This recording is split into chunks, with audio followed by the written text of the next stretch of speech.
All eyes were on West Texas today when billionaire Jeff Bezos blasted off with a crew that included the youngest and oldest people ever to go into space. The picture-perfect takeoff and landing took place exactly 52 years after that famous Apollo 11 moon mission. Bezos hopes today's 10-minute, 65-mile-high space hop will be one giant leap for space tourism and exploration. Well, tonight, the newly minted astronaut says his company, Blue Origin, took on this risky endeavor to create a road to space to protect the Earth and build a new, cleaner future for generations to come.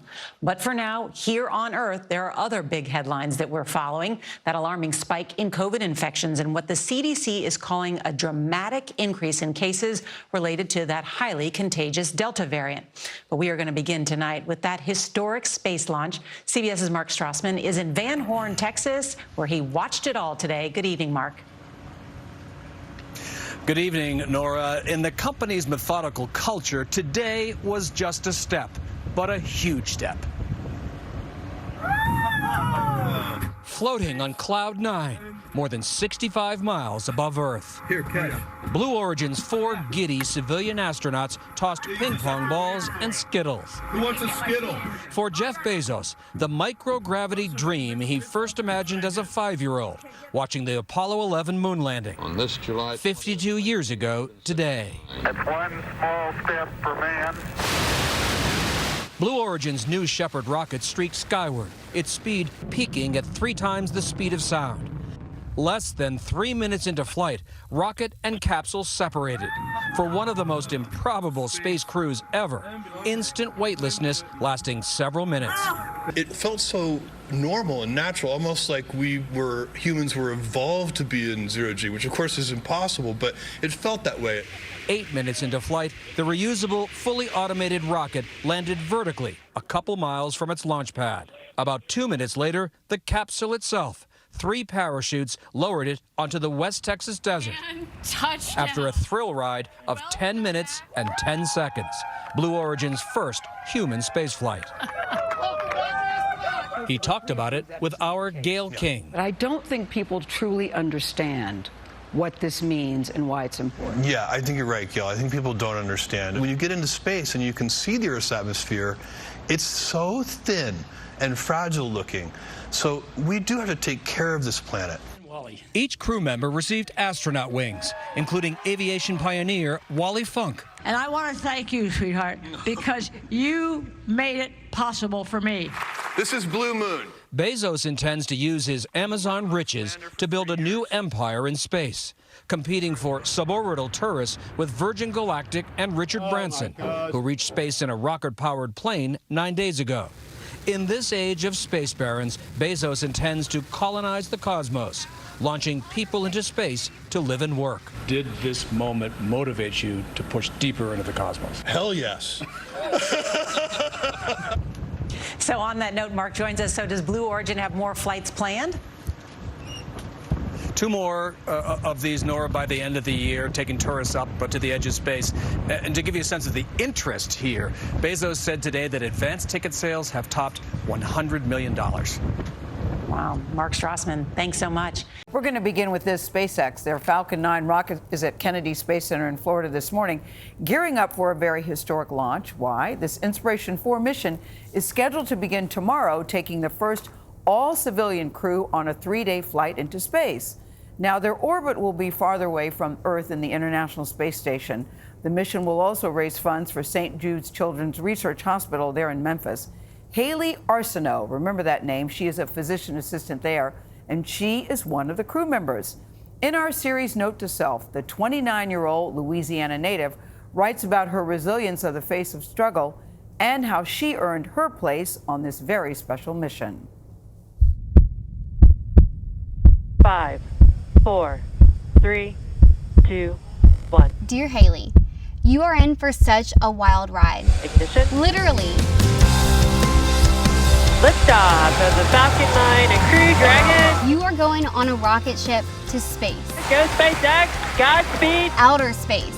And the whole world will be watching. Never in my wildest dreams did I think I'd be telling you this.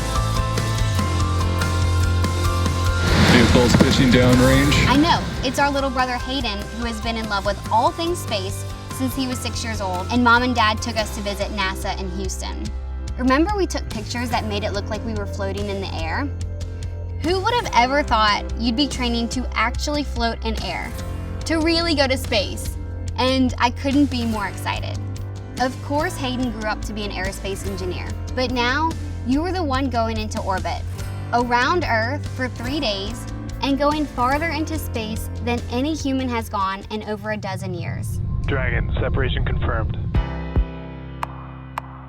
I'm sure you're wondering how all this came to be. Well, here's the thing.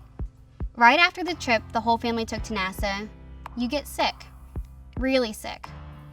At 10, you'll be diagnosed with bone cancer and go to St. Jude Children's Research Hospital in Memphis, where they will save your life. My disease is called osteosarcoma. It's very serious. The chemo will be intense. You'll lose your hair, but it grows back and better than ever. The surgeries are very difficult. You'll get a prosthesis in your leg that enables you to walk and dance, but not jump or run. You hate the scars at first, but later you'll be proud of them and own the fact that you look cute in shorts. Physical therapy seems never ending, a total of 5 years of it. You can't do some things you think will be important. But I promise it all gets better. And you can actually do things you never thought possible. Having cancer makes you who you are, and you become stronger for it. I tell the same thing to my patients today. Sit up. Patients? Yes, your patients. You will grow up to become a physician assistant at St. Jude. The bone cancer diagnosis is so scary, but St. Jude becomes home. You make friends with the doctors and nurses. Some are even coming to see your space launch. And you find hope there. You want to share that hope with other kids going through the same thing. You will tell anyone who will listen, I'm gonna work here one day. And they believe it too, because you've always been determined and strong-willed. A cancer survivor will be one of the first private citizens in the country to rocket to outer space. St. Jude is actually the reason you're going to space. You are chosen for the Hope Seat of the Inspiration 4 mission, going out further than the International Space Station. This historic first all-civilian mission to space is raising hundreds of millions of dollars for St. Jude. Hayley Arceneaux will serve as the crew's medical officer. And you're going into space as the youngest American, the first pediatric cancer survivor, and the first person with an internal prosthesis. You are going to space to show other kids like you what they are capable of. You didn't just survive. You have persevered and thrived. And having cancer gives you such a love and zest for life, and a confidence to say yes to opportunities that could change your life, even if they are scary. Dragon SpaceX on the big loop. And Hayley, just so you know, it's okay to be scared.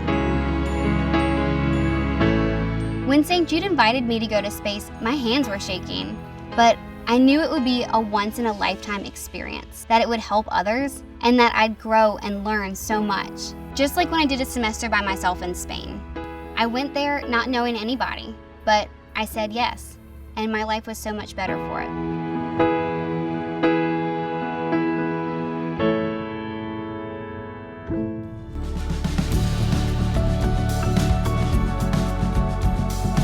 Training for space is rigorous, modeled after NASA astronaut training with centrifuge, hypoxia, zero gravity, and water survival training exercises.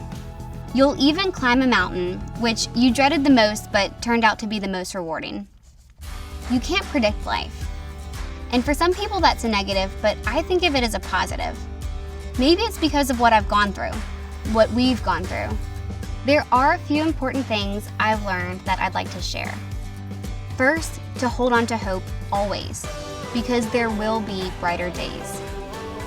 Also, happiness is a choice, and it's worth choosing. There's no telling what will come next, but I'm sure enjoying the ride. Love, Hayley, soon to be over 500 kilometers in space. Wow. Hayley Arceneaux. How about that? What a triumph of a life. Yes. I am Love scared. her. I couldn't do it. Me but neither. When you beat cancer, it creates a fearlessness. Yeah. So her strength is the reason why she isn't scared to go into space. She says cancer made her who she is, but I think actually it's her triumph over it that made her who she is and gave her that fearlessness. I like hold on to hope always. I so believe that, Hayley. Happiness is always a choice. I also believe that. But shout out to Hayley and shout out to the other three. Jared Isaacman, he's a billionaire entrepreneur, commander of the flight. Simon Proctor, a geology professor. I love the variety of this crew. Former astronaut candidate, and Christopher Zembrowski, who's a data engineer. Bravo, bravo. And they all lift off tomorrow. We should also say a special thank you to Kira Cleveland. Cleveland, her final piece. Producer for us. Yeah. This is her final piece. Way to go out on a bang, Kira Cleveland. Well, we're going to miss you, Kira. We're going to miss you. After this big loop, I wonder how many times they're going to do this. Will it happen more often? Not enough to get Are we us good? on We're going to there. do the show from space? I would actually do it. I think you two would not. I think you would. I would. I definitely would not. Even though I'm afraid of heights. Good evening. Adriana Diaz is off. I'm Errol Barnett. Welcome. We start this evening with an historic return.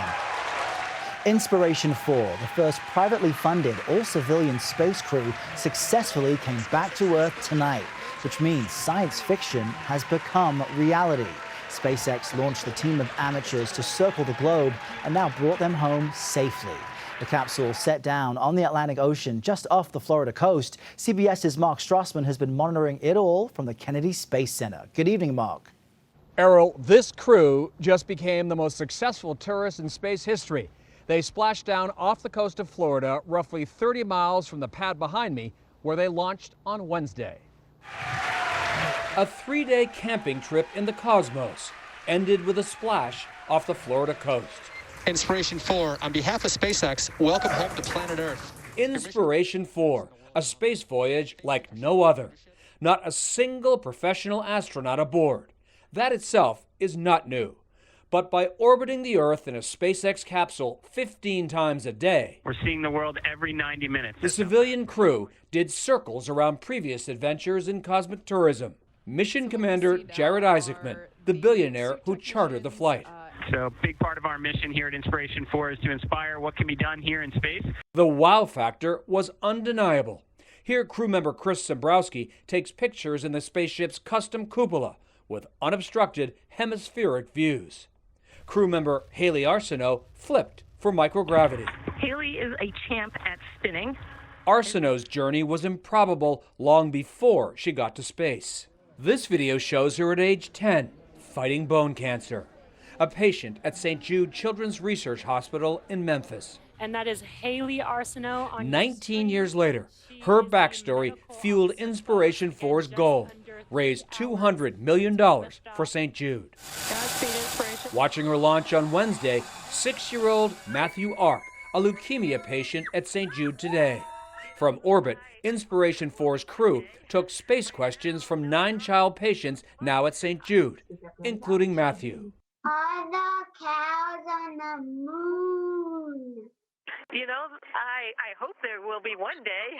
Matthew's mother, Leslie Arp, told us it's Hayley Arceneaux's life journey that matters. What you set your mind to do, you can do it. And she is proving it every single day. She represents hope at a moment in your family's life when you need it. Yes, very much hope, very much hope. Next month, a Soyuz capsule will take 2 Russian civilians all the way to the space station. They're shooting a movie up there, on location, so there's no need to build a set. Errol? All right, Mark Strassman, thank you.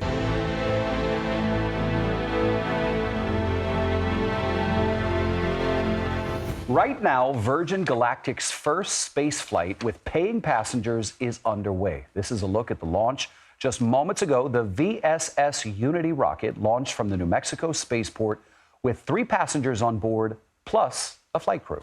CBS News space analyst William Harwood is at the Kennedy Space Center with the latest. So, Bill, I was just reading that there's a former British Olympian who bought his ticket 18 years ago who's on the ride, and a mother and daughter duo from the Caribbean. Tell us more. Yeah, it's really interesting. John Goodwin, the Olympian we're talking about, he was a canoeist, in the 1972 Munich Games. Interestingly, as you said, he bought his ticket in 2005, and then later he was diagnosed with Parkinson's disease, and he thought that would be it, that Virgin wouldn't let him fly, but they had no problem with that, and so he's on board today. It's really quite a milestone for him. And then the mother and daughter from Antigua and Barbuda, they won their tickets through a lottery that was run to benefit a nonprofit space charity. And Richard Branson, the owner of Virgin Galactic, delivered their tickets personally. So they're pretty excited to be on board as well.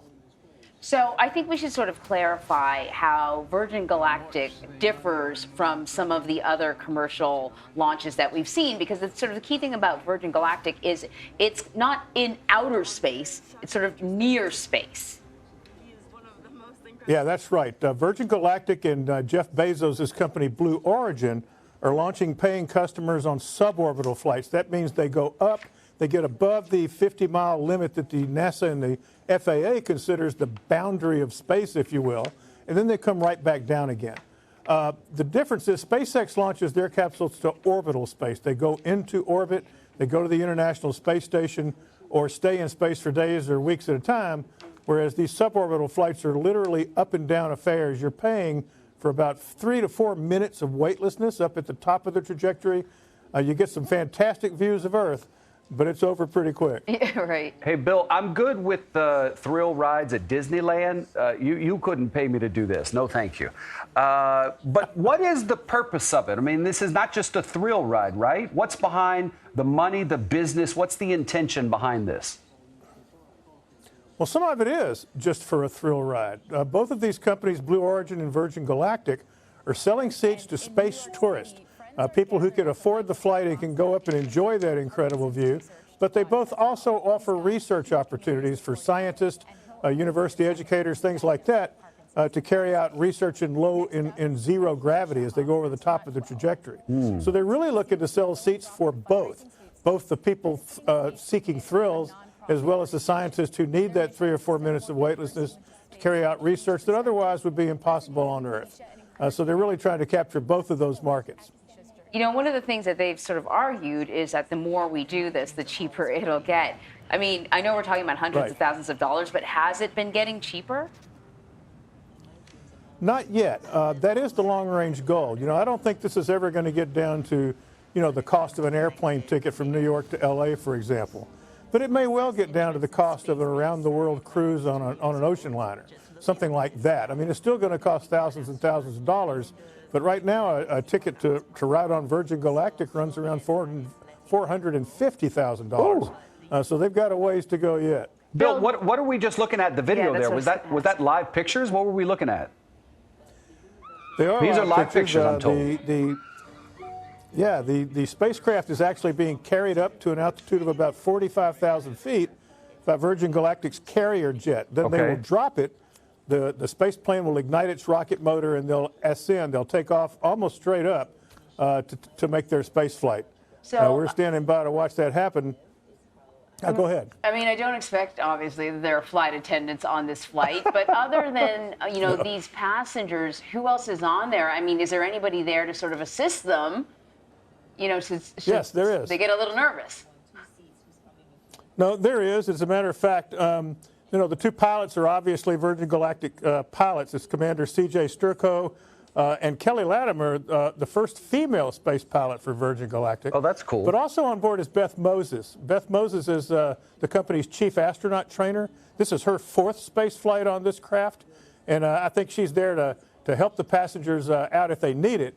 But I suspect they'll be just fine as is. Okay, so Bill, describe to me, we're seeing them ascend now on a plane that will get them to the spot, and then the rocket will sort of take off. When that happens, are we going to see some boost? Are they going to feel some thrill, or will it just be this sort of so-so joyride? They will absolutely feel a thrill. They like that rocket engine. It's a kick in the back, no question about it. It almost goes straight up. They'll get going several times the speed of sound, and then when the engine shuts down, they're weightless.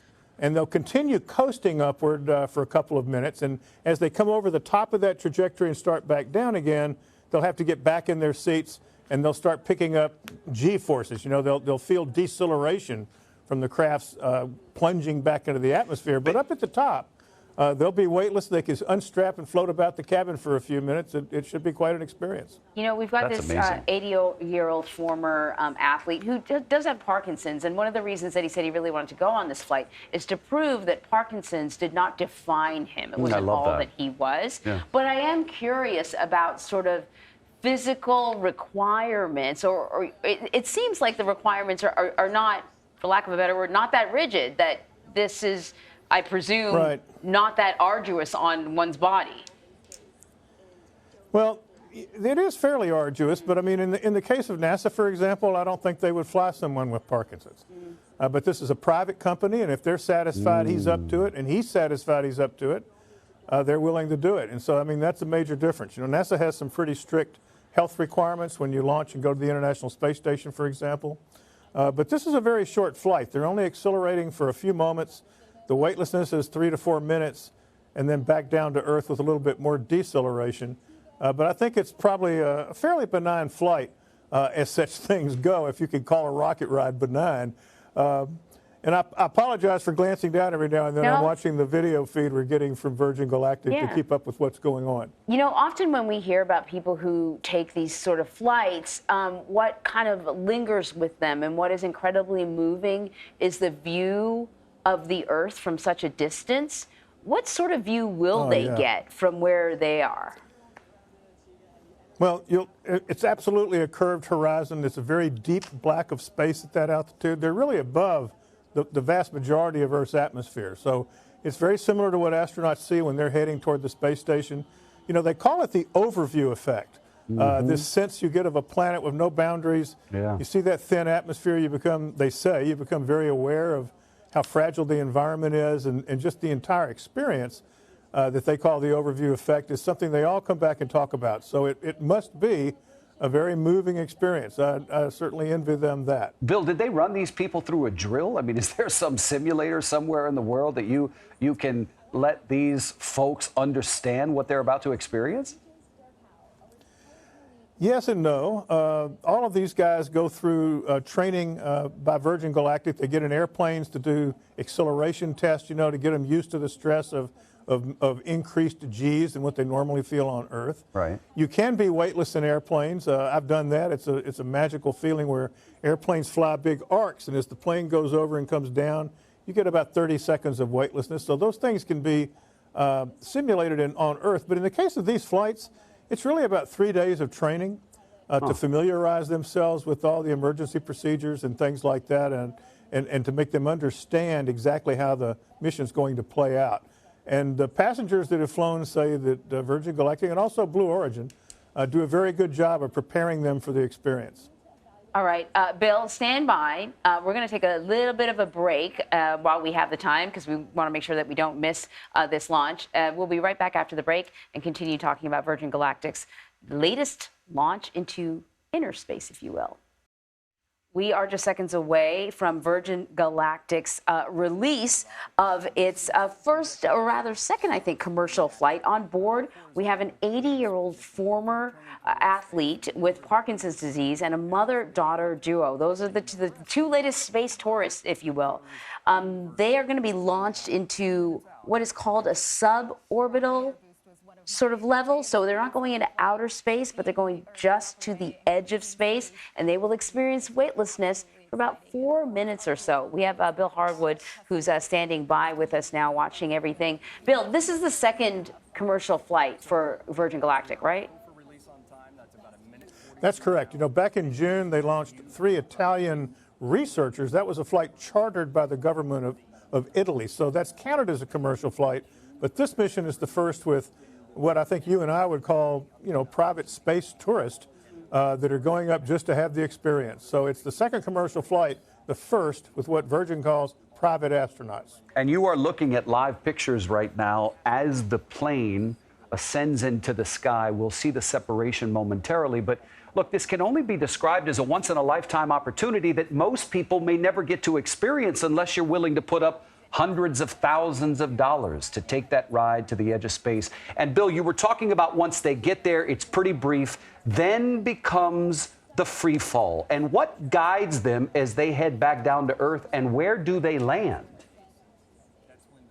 Well, they take off from Spaceport America. That's out in New Mexico near the White Sands Missile Range. It's really a desolate area. And they'll land back there, too. There's a 12,000-foot runway. And as the flight ends, the aircraft, or spacecraft, I should say, really glides to a landing. It doesn't have engines to fly like a normal airplane you and I are familiar with. So once the rocket flight ends, and they go through their zero gravity portion, they simply glide back to that runway and land. But what guides it back to that runway and not to, Russia? Oh, yeah. Yeah, well, remember, there's 2 experienced pilots on board. The commander of this mission, Rick Sturkow, is making his 8th flight. That's a world record. 4 of those flights were on the space shuttle. 2 of them, he was the commander. And then he's flown 4 times on this very same spacecraft. There it is. By the way, the view, that live view, that's the spacecraft suspended under the, there he goes. There's Mach 1. Pilots have started trimming for that turn towards space. They're already going fast to the sound. Trim is now set. There is max Q. That's the point of maximum pressure exerted on the vehicle by the atmosphere. We're just going to dip into mission control Those right on now. board are experiencing about 3 Gs right now and traveling over 1,000 miles an hour. That's incredible. I can imagine they're having quite a great time. We're at Mach 2. We're in the vertical, headed towards space. This is the part where they're seeing Earth move away and seeing space come into view and seeing that they're going to space, and just, it is an incredible feeling. So we've got about Mach 2.8, Mach 3 approximately, and rocket motor cutoff. Amazing. The crowds here are just absolutely going wild. I can't imagine what's happening in Antigua with them cheering them on. That's incredible. Awesome. Go Keisha, go Anna, go John. So everybody on board has been cleared to unstrap and enjoy that zero-G experience. The pilots have unlocked the feather. That's the preparation so that they can raise the feather here momentarily. They're engaging the RCS as well. The feather is now starting to move on its way up. Everyone's up out of their seats just it's incredible. They're all, I know, it's amazing. They're all going to the window and taking in this just absolutely incredible view of Earth, the planet where all of their experiences are held. Everything they've ever known is down below. The feather is all the way up. We have a predicted apogee of about 289,000 feet. That is amazing. Our crew looks like they're having an absolutely incredible time, and they are officially astronauts. Welcome to space. Woo. Congratulations to John, to Keisha, to Anna on becoming astronauts today, and a special congratulations to our Unity pilot, Kelly, for her first space flight. And welcome back to space, CJ and Beth. And the vehicle is oriented in that backflip or that upside down maneuver from our perspective. And you can see them just enjoying that view of the Earth below. Man, it's just incredible. I can see that they just can't take their eyes away. And it's, it's hard for us to describe. We can obviously see they're having just an incredible time in space, taking in the views, but it's an experience. It's the silence, it's the views, it's seeing our brilliant planet against the matte black of space. I can't imagine what they're going through right now, and I can't wait to hear about it. Yeah, well, we just achieved our apogee at 290,000 feet. That's 88.5 kilometers. Amazing. And apogee is actually a very unique part of our experience. It's when our vehicle begins that descent back down to Earth, and everything stands still. It's just, and we take a moment in the cabin, silent, and looking out as a crew, and it's an experience I can only describe with these words, but one to be felt, really. Yes. So the pilots have initiated the motion to return the vehicle around, complete that backflip all the way around, and orient us for the re-entry. They've just made the return to seat call. They do that before we get to about 0.1 Gs. The pilots tell the passengers when to return to their seats, and then it's something that our training team has made very natural and intuitive. even though Absolutely, you're in that reduced G environment. Yeah, absolutely. During the days up leading to training, it's something that all of our crew practice. Our cabin is very purposefully designed to allow for our crew to get back into their seats. And even on re-entry, the amount of G's that you feel, but it's designed that anyone can do it, as we've seen today.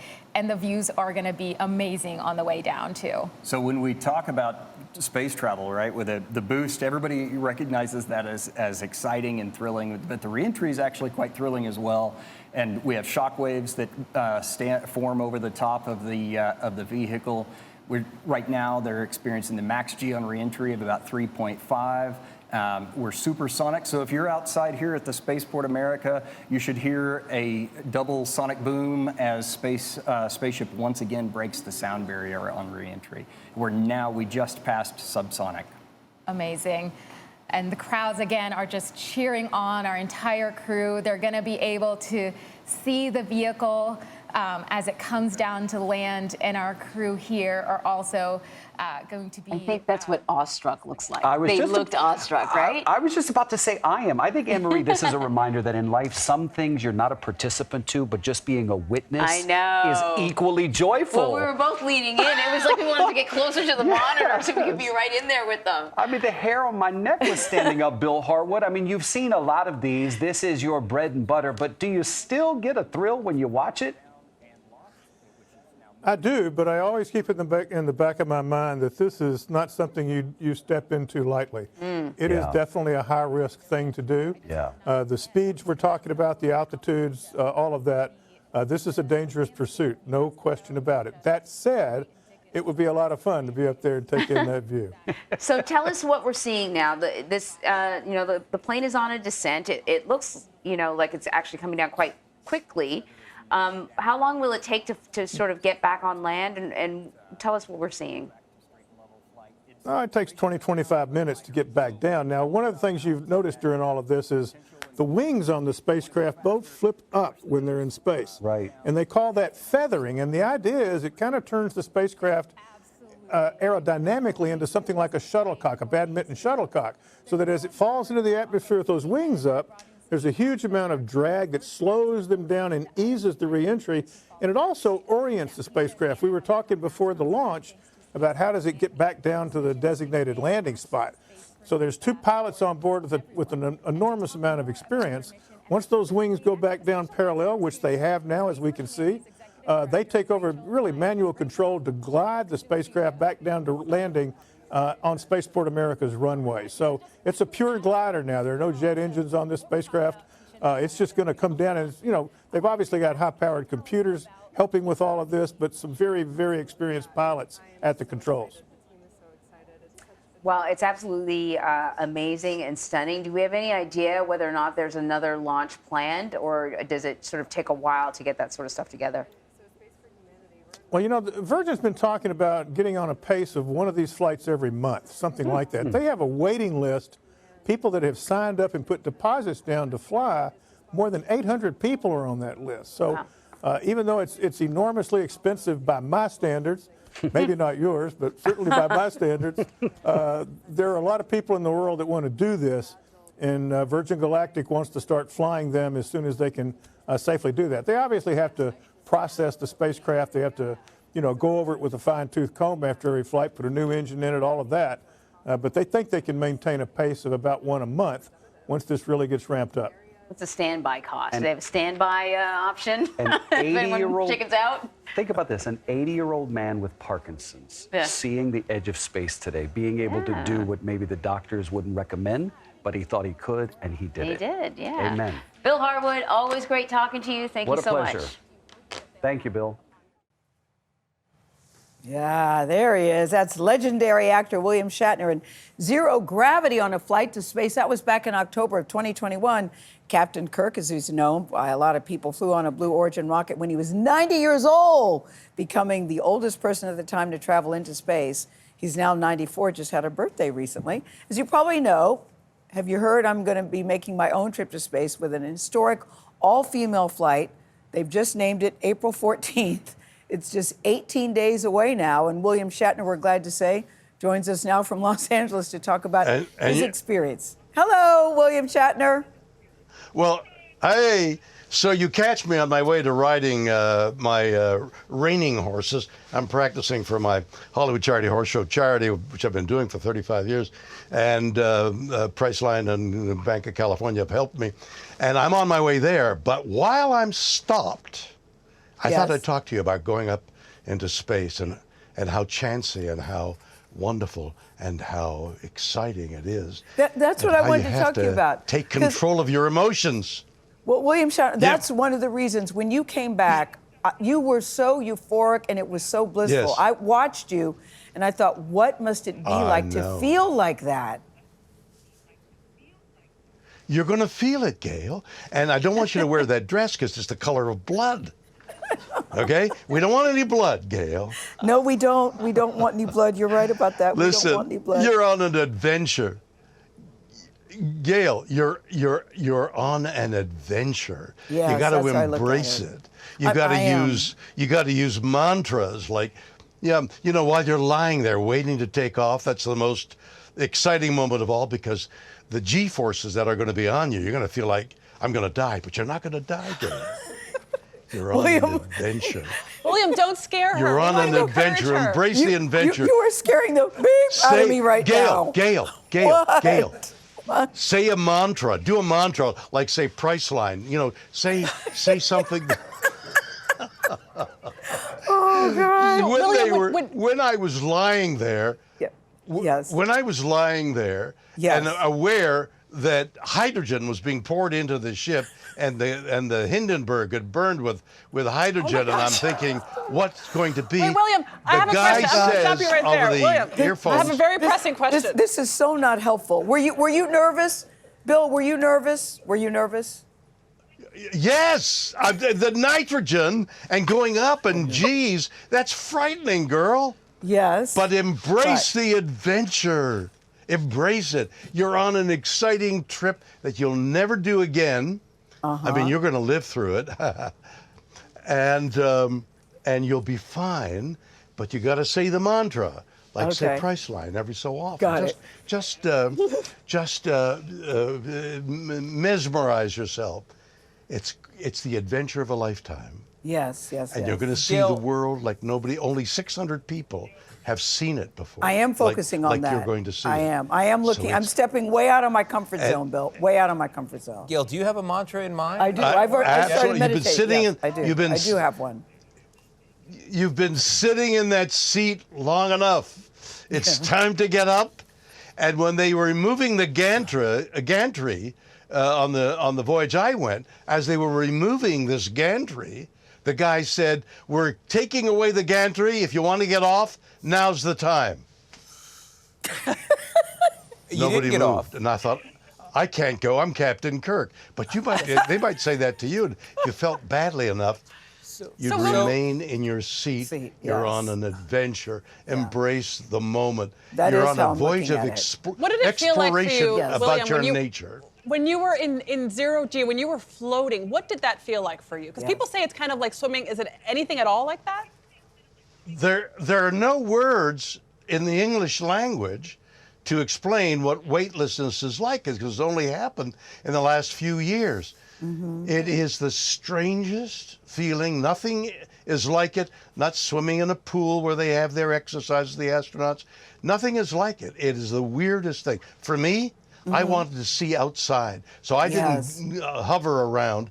I went to the window to take a look out the window. I love the shot of you, Bill. I love the shot of you looking out the window. I love that. I love the shot of you looking out the window. Yeah. The question I had was, when you're up there floating, how do you get back into your seat? I'm thinking, that's what I'm worried about. If I'm up there, how do I get That's what you're back going to practice. Yeah. That's what you're going to practice for days on end. And you know what? No matter how much you practice, it's unlike you can't imitate it. You can't mimic it. Because there's nothing, you can't get weightless on Earth. Yes. So you're going to float around and feel and got to strap yourself in That's the stuff you'll rehearse. Yeah. William, I was going to ask you if this changed you in any way, but I've seen you before the space flight, and you were like this. You've been like this for a long time. We love you for it. Not all the reassuring words that we wanted you to say to Gail, but you did give us some inspiration. Just don't wear that dress, Gail. Oh, and there's one more thing. Yes. There's one more thing. Between the time you leave your bed and get to the ship and deal with the press and go up in the air and then come back down and deal with the press, a long time. And there are no bathroom facilities. We're drifting away. So they're going to give you diapers. All right, so we have our eyes on the end of a mission for 4 international crew members aboard the SpaceX mission orbiting the North and South Pole. It is set to splash down off of the coast of Oceanside, California. That's just south of Laguna Beach. This marks, by the way, the first time humans have attempted this particular trip. And so you can see we're watching it as it moves along there. We have our experts standing by to break this down as we get closer to splashdown. Kind of a fun way to end your week, to watch something from space come back down to Earth, or at least the waters around Earth. Oh, look at that. Should we stay on it, Dave? I'm asking our producer right now.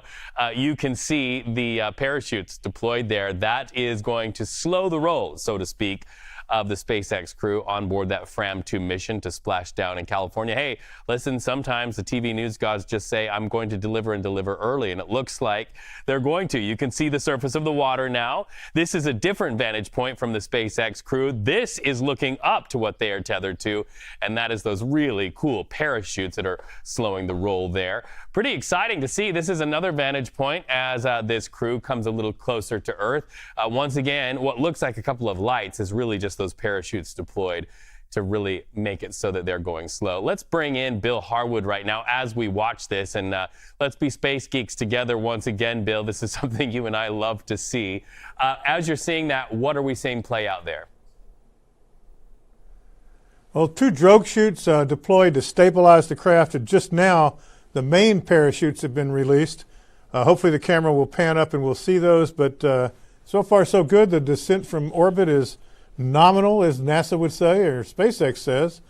And in this shot, you can see the main parachutes inflating. So they're in great shape. They should be landing momentarily in the ocean just west of Oceanside, California.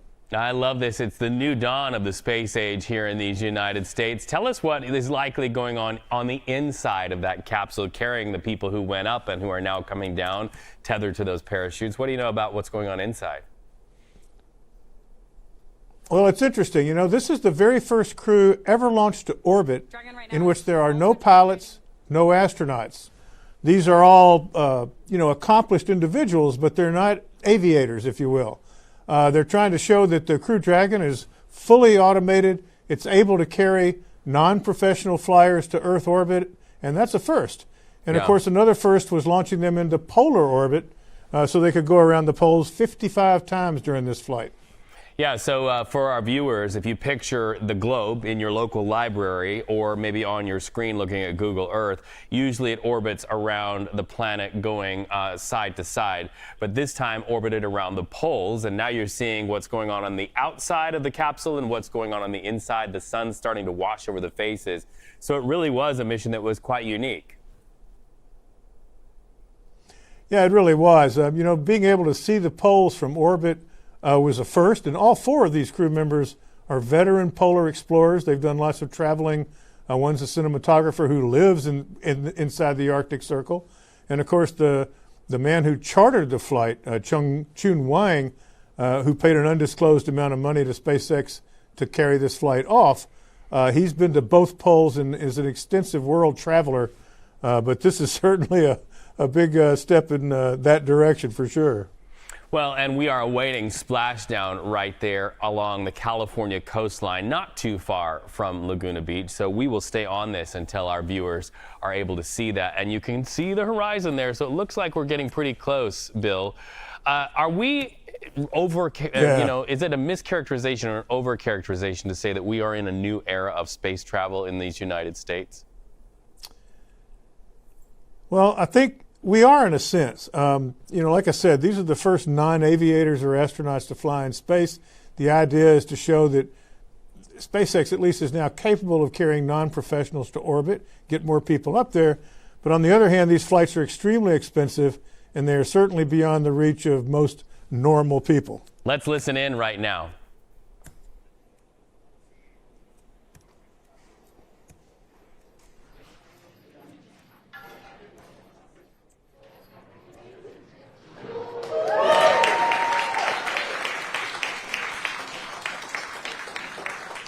Welcome home, Fram2. We have confirmation of splashdown of the Dragon spacecraft.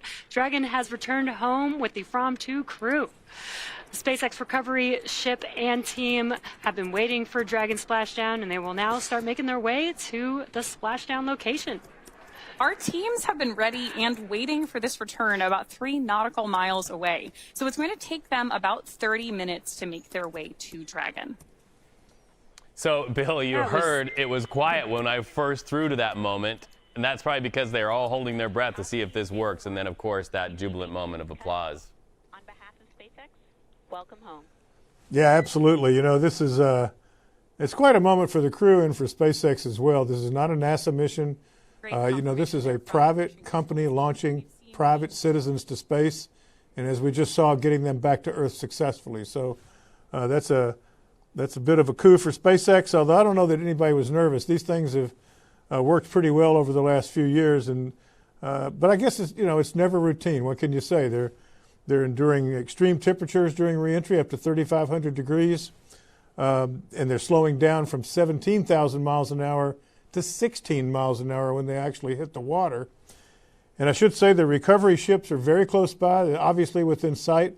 The recovery crews will be on scene at the capsule in just a few minutes, and they'll haul it aboard the recovery ship Shannon when the crew will finally be able to get out. All right. Well, as my grandma would say, pretty damn cool. Bill Harwood, thank you so much for talking to us there. A great moment in U.S. space history there, landing there off the coast of California. It's our joy. Hey, listen, we say on this broadcast, when we see it, you just saw it. That's pretty cool.